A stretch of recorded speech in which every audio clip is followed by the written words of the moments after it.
நடந்து வரும் செய்தியாளர் சந்திப்பை பார்க்கலாம். ஆமா, பிரஸ் ரிலீஸ்ல நாங்க கொடுத்திருக்கோம் பாத்தீங்களா, அது வந்து ஊடகத்தில் வந்திருக்கக்கூடிய செய்தியை தான் நம்ம கொடுத்திருக்கிறோம். இன்னைக்கு ஒரு உத்தரவு பிறப்பிக்கப்பட்டிருக்கு. எல்லா செய்தி ஊடகங்களிலும் இந்த வார்த்தை சேர்ந்து வருது. ஒரு எக்ஸம்ஷன் கொடுக்கப்பட்டிருக்கு. எல்லாருக்கும் கட்டாயம் இல்ல, எல்லாருக்கும் கட்டாயம் இல்லைன்றது கிடையாது. நாங்க ஆர்டர் வாங்கி பார்த்தோம், நீங்களும் ஆர்டர் பார்த்திருப்பீங்க. அந்த ஆர்டர் என்ன சொல்லுதுன்னு கேட்டா, வேலிட் ரீசன்ஸ், நியாயமான காரணங்கள் ஏதேனும் இருந்தால் மட்டும்தான் பங்கெடுக்க கூடாது. மற்றவங்க அத்தனை பேரும் கட்டாயமாக அதை படிக்கணும்.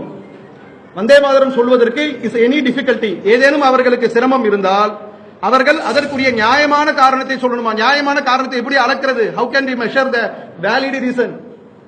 அப்ப அந்த ரீசன் எல்லாம் அளக்க முடியாது. இந்த தேசத்துல சட்டத்தை கையில் எடுக்கக்கூடிய சங் பரிவார கூட்டத்திற்கு போய் நீங்க அளவெல்லாம் சொல்ல முடியாது. இந்த உத்தரவே போதும் இந்த நாட்டில பெரிய வன்முறை கலவரத்தை உண்டு பண்ணுவதற்கு. 1950களுக்கு முன்னால் விடுதலை பெறுவதற்கு முன்பாகவே இதே வந்தே மாதரம் கல்கத்தாவில் நடைபெற்ற இந்து முஸ்லிம்களுக்கு மத்தியிலே நடைபெற்ற வன்முறைக்காகவே பயன்படுத்தப்பட்டது என்று சொல்லி ஒரு வரலாற்று ஆசிரியர் குறிப்பிடுகிறார்.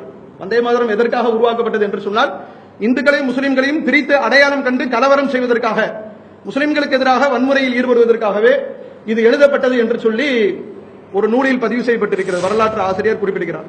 அப்படின்னா எக்ஸம்ஷன் அதுல கொடுக்கப்படல.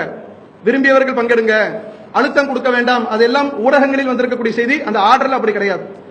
கரெக்டான சரியான காரணம் இருந்தால் நீங்கள் பங்கெடுக்க வேண்டாம். அந்த காரணத்தை யார் சொல்லுவது, எப்படி சொல்லுவது, யாருக்கு சொல்லி புரிய வைப்பது? சரி, இன்னொரு கேள்வி வருது. தனி ஒரு நபர் வந்தே மாதரம் ஒரு ஸ்கூலோ காலேஜோ அல்லது ஏதாவது ஒரு நிறுவனங்கள், அதுல அவர் விரும்பாவிட்டால் அவருக்கு அழுத்தம் கொடுக்க கூடாது என்று எடுத்துக்கொண்டாலும் நிறுவனங்கள், கல்வி நிறுவனங்கள் அத்தனை பேரும் கட்டாயமாக நடத்தணும்னு வருது. இப்ப நான் ஒரு இஸ்லாமியன், நான் ஒரு கல்வி கூட வச்சிருக்கிறேன், நான் கட்டாயமாக நடத்தி ஆகணும், எனக்கு எக்ஸம்ஷன் கிடையாது. என்னுடைய பள்ளிக்கூடத்தில், என்னுடைய கல்லூரியில் படிக்கக்கூடிய பங்கெடுக்கக்கூடிய மாணவர் விரும்பினால் விலகிக் கொள்ளலாம். இது என்ன? இது ஏன் இந்த உத்தரவு? உங்ககிட்ட கேட்டாங்களா? நீதிபதிக்கு அதுவா கேள்வி? சம்பந்தம் இல்லாமல் ஏன் இந்த உத்தரவு பிறப்பிக்கப்பட்டிருக்கிறது?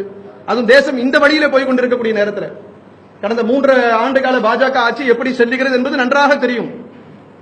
அப்படி தெரிந்திருந்தும் கூட இது போன்ற ஒரு உத்தரவு என்பது தமிழகம் அளவில் கொடுக்கப்பட்டிருந்தாலும் இது நாடு முழுக்க ஒரு பெரிய பாதிப்பை கட்டாயமாக ஏற்படுத்தும்.